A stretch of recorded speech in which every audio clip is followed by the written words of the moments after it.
Hi ಎಲ್ಲರಿಗೂ ನಮಸ್ಕಾರ. ಇದು ವೀಕೆಂಡ್ ಮಿನಿ ಲಾಗ್ ಆಗಿರುತ್ತೆ. ಇತ್ತೀಚೆಗೆ ನನಗೆ ಯಾಕೋ ಸಿಕ್ಕಾಪಟ್ಟೆ ಡ್ಯಾಂಡ್ರಫ್ ಆಗತ್ತಿತ್ತು, ಜೊತೆಗೆ ಹೇರ್ ಫ್ರೀಜಿ ಸಹ ಅನ್ಸಾತಿತ್ತು.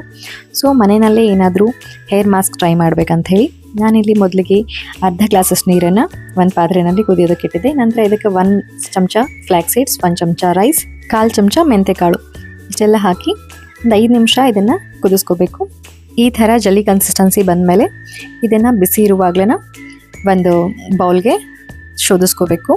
ಇದು ತಣ್ಣಗಾದ ನಂತರ ಇದಕ್ಕೆ 1 ಚಮಚ ಅಷ್ಟು ಕೊಬ್ಬರಿ ಎಣ್ಣೆ, ಜೊತೆಗೆ ನಾನಿಲ್ಲಿ ಒಂದು 4-5 ಡ್ರಾಪ್ಸ್ ಅಷ್ಟು ರೋಸ್ಮೆರಿ ಆಯಿಲನ್ನು ಹಾಕ್ತಾ ಇದ್ದೀನಿ. ಇದು ಆಪ್ಷನಲ್ಲು, ಇದ್ದರೆ ಹಾಕಿ, ಇಲ್ಲಾಂದರೆ ಸ್ಕಿಪ್ ಕೂಡ ಮಾಡ್ಬೋದು. ಇದನ್ನು ಸರಿಯಾಗಿ ಮಿಕ್ಸ್ ಮಾಡಿ ಸ್ಕಾಲ್ಫಿಂದ ಹಿಡ್ಕೊಂಡು ತುದಿ ಗುದ್ಲಿದ್ವರೆಗೂ ಇದನ್ನು ಪೂರ್ತಿಯಾಗಿ ತಲೆಗೆ ಅಪ್ಲೈ ಮಾಡ್ಕೋಬೇಕು.